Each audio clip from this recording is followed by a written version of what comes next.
Hi friends, welcome to my channel. ఈరోజు video చాలా ఇంట్రెస్టింగ్గా ఉందండి. వీడియోని ఎక్కడ స్కిప్ చేయకుండా ఎండ్ వరకు చూసేయండి. ఇక లక్కీ కోసం వచ్చిన మిత్ర కార్లో వెయిట్ చేస్తూ ఉండగా ఇక మరోవైపు లక్ష్మి రూమ్లో జున్నుకి డ్రెస్ వేస్తూ ఉంటుంది. జాను ఏమో లక్కీ స్నాక్స్ తింటూ ఉండగా పక్కన కూర్చుంటుంది. ఇక మిత్ర వెయిట్ చేయలేక కార్ హార్నర్ని పదే పదే ప్రెస్ చేస్తూ ఉంటాడు. ఇక జాను ఇలా అంటూ ఉంటుంది, తొందరగా తినులకి, మీ డాడీ నీకోసం వెయిట్ చేస్తున్నారు అక్కడ, మనని రమ్మని సిగ్నల్ ఇవ్వడానికి కార్ హార్నర్ని ప్రెస్ చేస్తున్నారు చూడు అని జాను అంటుండగా, ఓకే టీచర్, కానీ మీరే చెప్పారు కదా తినేటప్పుడు కంగారుగా కాకుండా నెమ్మదిగా ప్రశాంతంగా తినాలని మీరే చెప్పారు కదా టీచర్ అని అంటూ ఉంటుంది. లక్కీ అవునా, చెప్పానా, చెప్పే ఉంటాను, తిను అని జాను లక్కీ మాటకి అలాగే అక్కడే కూర్చునిపోతుంది. ఇక కార్ హార్నర్ విన్న లక్ష్మి చలమయ్య చలమయ్య అని పిలుస్తూ ఉంటాడు. ఇక లక్ష్మి గొంతు విన్న జానుకి ఇది నాకు బాగా తెలిసిన గొంతులాగా ఉందే అని అనుకుంటూ ఉంటుంది. ఇక చలమయ్య రాగానే ఎవరది అని లక్ష్మి అడుగుతూ ఉండగా, లక్కీ వాళ్ళ ఫాదర్ అంటమ్మా, లక్కీని తీసుకెళ్ళడానికి వచ్చాడు, ఏదో అర్జెంట్ పని అనుకుంటా, అందుకే కార్ హార్నర్ని ప్రెస్ చేస్తున్నారు అని అంటూ ఉంటాడు చలమయ్య. ఇక జాను లక్కీ ఎప్పటికీ రాకపోయేసరికి మిత్ర స్వయంగా ఇంట్లోకి వస్తూ ఉంటాడు. మిత్ర లోపలికి వచ్చి వెళ్దాం పదలకి అని అంటుండగా, సరే డాడీ అని అంటూ తినే స్నాక్స్ని పక్కన పెట్టి ఇక జాను మిత్ర లక్కి వెళ్ళిపోతూ ఉంటారు. ఇక మిత్ర ఒక 2 అడుగులు ముందు వేసి గుమ్మం దగ్గర ఆగి తన మేనేజర్ చెప్పిన మాటలని గుర్తు తెచ్చుకుంటూ ఉంటాడు. ఆ కొటేషన్ వేసింది అర్జున్ కాదంటే సార్, తన దగ్గర పనిచేస్తున్న ఒక లేడీ అంట, ఆ లేడీ కూడా వాళ్ళ ఇంట్లోనే ఉంటుందంట అని అన్న మేనేజర్ మాటలు వినబడి ఇక ఆ లేడీ ఎవరో తెలుసుకోవాలి అని ఆలోచిస్తూ ఉండగా లక్కీ వచ్చి, ఏంటి డాడీ వెళ్దాం పదా అన్నావు కదా, మళ్ళీ ఇక్కడే ఎందుకు ఆగిపోయావు అని లక్కీ అనగానే, సరే పదా అని అంటూ మిత్ర జాను లక్కీ వెళ్ళిపోతూ ఉంటారు. ఇక లక్ష్మి బయటికి వచ్చి లక్కీ లేకపోవడంతో చిలమయ్య చిలమయ్య ఎక్కడ లక్కీ అని అడుగుతూ ఉండగా, ఇప్పుడే వాళ్ళ ఫాదర్ వచ్చి తీసుకువెళ్ళిపోయినట్టున్నారమ్మా, ఏదో అర్జెంట్ పనున్నట్టుంది అని అంటుంటాడు చిలమయ్య. ఓకే సరే అని లక్ష్మి అనుకుంటుంది. ఇక వివేక్ని అరవింద, మిత్రాన్ని ఎందుకు పంపించావురా లక్కీని తీసుకురావడానికి, నువ్వు వెళ్తే సరిపోయేది కదా అని అడుగుతూ ఉంటుంది అరవింద. ఇక నేను అదే అన్నాను పెద్దమ్మ, నేను వెళ్తాను అంటేనే అన్నయ్యే బలవంతంగా వెళ్ళాడు అని వివేక్ అంటుండగా, మీరు ఏం చేస్తున్నారక్క, లక్కీని డ్రాప్ చేయడానికి పికప్ చేయడానికి వీడిని పంపిస్తున్నారు, వీడిని ఎందుకు పంపిస్తున్నారో నాకు అర్థం కావట్లేదు, ఆ జానుకి వీనికి ముడికట్టేయాలని మీరు అనుకుంటున్నారా, వీడి జీవితం నాశనం చేయాలనుకుంటున్నారా అని దేవయ్య అని కోపంగా అంటుండగా, అరవింద అని గట్టిగా అరుస్తూ ఉంటుంది. అయినా ఎవరు జాను, ఎవరు మన లక్ష్మి చెల్లెలు, లక్ష్మి మన ఇంటికి చేసిన మంచిని మర్చిపోయావా దేవయాని అని అరవింద అంటుండగా, నేనేది మర్చిపోలేదక్క, తను ఈ ఇంటికి చేసిన కష్టాలని, ఈ ఇంటికి చేసిన మరకలని కూడా నాకు గుర్తుంది, ఇంకా మీరేం చెప్పినా నేను వినదలుచుకోలేదు, ఇక జీవితంలో జానుని నేను కోడలుగా అంగీకరించలేను అని దేవయాని కోపంగా అంటూ ఉంటుంది. ఇక అరవింద కూడా ఏం సమాధానం చెప్పలేక సైలెంట్గా ఉండిపోతుంది. ఇక వివేక్ మాత్రం బాధపడుతూ ఉంటాడు. కార్లో జాను మిత్ర లక్కీ ముగ్గురు ఇక ఇంటికి వచ్చేస్తారు. ఇక అందరూ కార్ దిగాక ఇలా అంటుంటుంది జాను, నేను వెళ్తాను బావగారు, ఆటోలో వెళ్ళిపోతాను అని అంటుండగా, అయ్యో జాను నీ విషయమే మర్చిపోయాను, నేను దిగపెడతాను పద నిన్ను అని మిత్ర అంటుండగా, పర్లేదు బావగారు నేను వెళ్తాను అని అంటూ ఉంటుంది జాను. ఇక అయ్యో టీచర్ అలా ఎందుకు అంటున్నారు, నా ఫ్రెండ్ బర్త్డే పార్టీకి మీరు కూడా వస్తానన్నారు కదా, మళ్ళీ ఇలా వెళ్ళిపోతానంటారేంటి అని అడుగుతూ ఉంటుంది లక్కీ. ఇక జాను షాక్ అవుతూ ఏంటి అని అడుగుతుండగా, అదే నా ఫ్రెండ్ బర్త్డే పార్టీకి మిమ్మల్ని పిలిచారు కదా, మీరు వస్తానన్నారు కదా, రండి టీచర్ అని బలవంత పెడుతూ ఉంటుంది. ఇక ఎవరిది బర్త్డే పార్టీ అని మిత్ర అడుగుతుండగా నా ఫ్రెండ్ది నాన్న, నువ్వు కూడా నాతో పాటు రావాలి అని అంటూ ఉండగా, నీ ఫ్రెండ్ బర్త్డే పార్టీకి నేనెందుకురా అని అంటూ ఉంటాడు మిత్ర.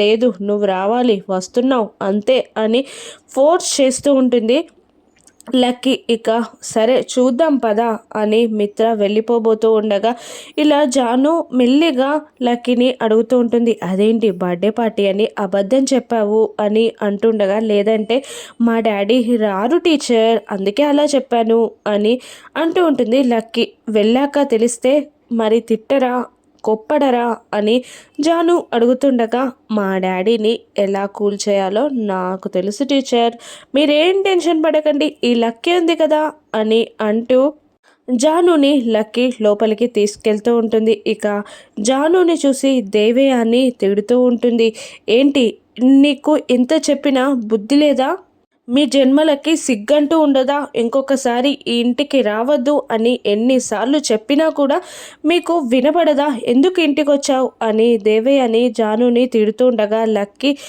దేవయాని చెప్పేది విను, నేను మా టీచర్ మా నాన్నగారు కలిసి ఇప్పుడు బర్త్డే పార్టీకి వెళ్తున్నాం, టీచర్ని నేనే తీసుకొచ్చాను అని అంటూ ఉంటుంది లక్కీ. ఇక దేవయాని మనసులో, ఈ పిల్ల రాక్షసి ఒకరు వదిలించుకోవాలి అనుకున్న వారిని ప్రత్యేకంగా ఇంటికి తీసుకొస్తున్నారు అని అనుకుంటూ ఉంటుంది దేవయాని మనసులో. ఇక అరవింద మిత్రని, ఏంట్రా బర్త్డే పార్టీకి వెళ్తున్నావా అని అడుగుతుండగా, ఏం చేయాలమ్మా, ఫోర్స్ చేస్తుంది, వాళ్ళ ఫ్రెండ్ బర్త్డే పార్టీ అంట రమ్మని అంటుంది అని అంటూ ఉంటుంది అరవిందతో మిత్ర.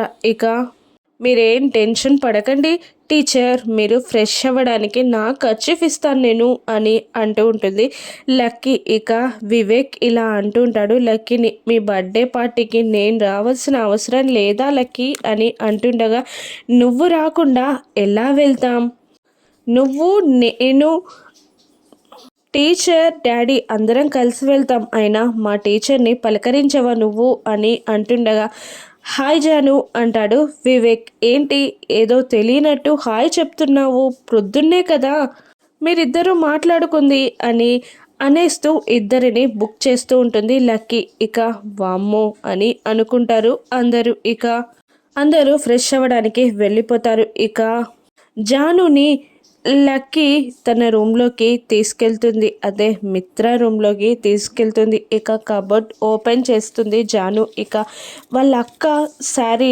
ఎల్లో కలర్ శారీని పట్టుకొని చాలా బాధపడుతూ ఉంటుంది లక్కీ.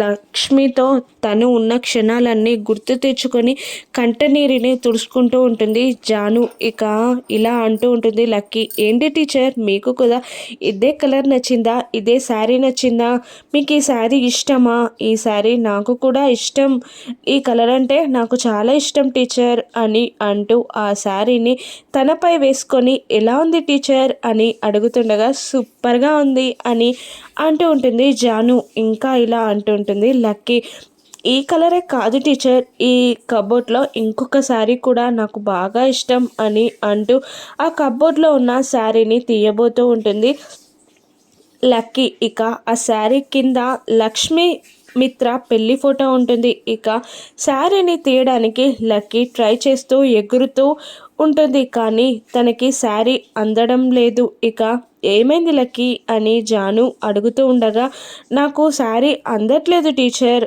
అని అంటూ ఉంటుంది లక్కీ. నేను తీస్తాను అని అంటూ శారీని తీసి ఆ ఫోటోని చూసేస్తుంది జాను. ఇక మనసులో ఇలా అనుకుంటూ ఉంటుంది, ఈ ఫోటో ఇప్పుడు లక్కీ చూస్తే లేనిపోని అనుమానాలన్నీ వస్తాయి, ఈ ఫోటో తనను చూడకపోవడమే బెటర్ అని అనుకొని పాపం లక్ష్మి ఫోటోని చూస్తూ బాధపడుతూ మళ్ళీ అక్కడే పెట్టేస్తుంది జాను. ఇక అప్పుడే వివేక్ తన చెల్లి డ్రెస్ని కబోర్డ్లో నుండి తీస్తుండగా దేవయాని, ఏం చేస్తున్నావురా అని అడుగుతూ ఉంటుంది. లేదు, జానుకి డ్రెస్ ఇద్దామని వెళ్తున్నాను అని అంటూ ఉంటాడు వివేక్. ఏం చేస్తున్నావురా నువ్వు, ఆ పనికి మాలిన దాన్ని ఎందుకు అంట కట్టుకుంటున్నావు నువ్వు అని అంటుండగా, అమ్మా అని గట్టిగా అరుస్తూ ఉంటాడు వివేక్.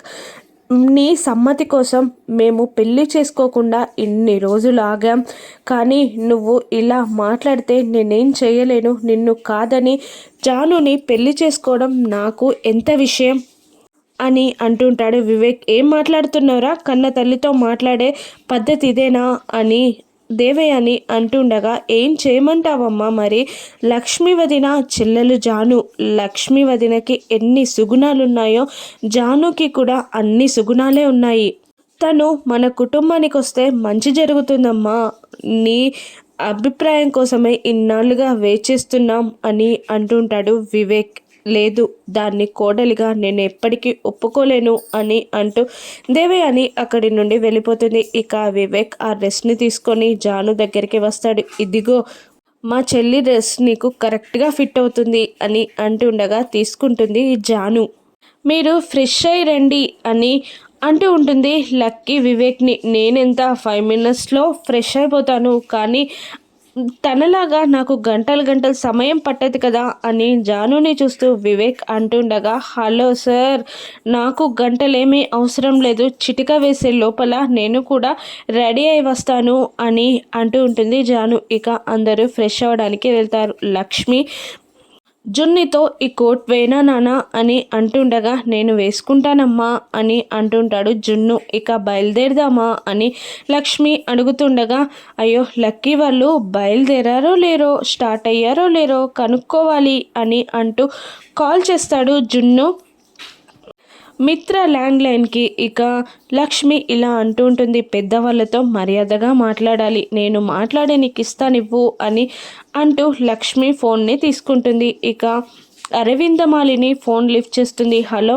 అని అంటుండగా లక్ష్మి కూడా హలో అని అంటుంది. ఇద్దరి వాయిస్ ఇద్దరికి ఎక్కడో విన్నట్టు అనిపిస్తూ ఉంటుంది. ఇక ఇద్దరు సైలెంట్గా ఉండిపోవడంతో, ఏంటమ్మా నాకు మాట్లాడడం రాదు అన్నావు, నువ్వే ఏం మాట్లాడట్లేదు, ఇలా ఇవ్వు అని అంటూ జున్ను ఫోన్ని తీసుకొని హలో అండి నేను జున్ను అని అంటూ ఉంటాడు అరవిందతో. హాయ్ జున్ను, ఎలా ఉన్నారా? బాగున్నావా గడుగ్గా? ఏంటి ఇంకా విశేషాలు అని అరవింద అంటూ ఉండగా, లక్కీతో మాట్లాడాలి అని అంటూ ఉంటుంది జున్ను. ఇక పిలుస్తా నాగు అని అంటూ లక్కీ జున్ను అని అంటూ పిలుస్తుంది. ఇక లక్కీ చక్కగా బ్లాక్ డ్రెస్లో రెడీ అయి కిందికి దిగి వస్తూ ఉంటుంది. ఇక హాయ్ బ్రో అని అంటూ ఉంటుంది లక్కీ. హాయ్ బ్రో, బయలుదేరారా అని జున్ను అడుగుతుండగా, మీరు స్టార్ట్ అవ్వండి, మేము స్టార్ట్ అయిపోతాం అని అంటూ ఉంటుంది లక్కీ. అలాగే అని కాల్ కట్ చేస్తాడు. ఇక వెరీ గుడ్ నానా అని లక్ష్మి జున్నుని మెచ్చుకుంటుంది. డాడీ రెడీ అయ్యారా నానమ్మ అని అడుగుతుండగా, వెళ్ళి చూడవే అని అంటుంది లక్కీని అరవింద. ఇక మిత్ర దగ్గరికి లక్కీ వెళ్తుంది. అరవింద లక్కీని చూస్తూ ఉండిపోతుంది. ఇక పార్టీలో అందరూ ఒకరినొకరు చూసుకొని ఉన్నారా? రాను ఎపిసోడ్స్లో చూద్దాం. Thank you for watching.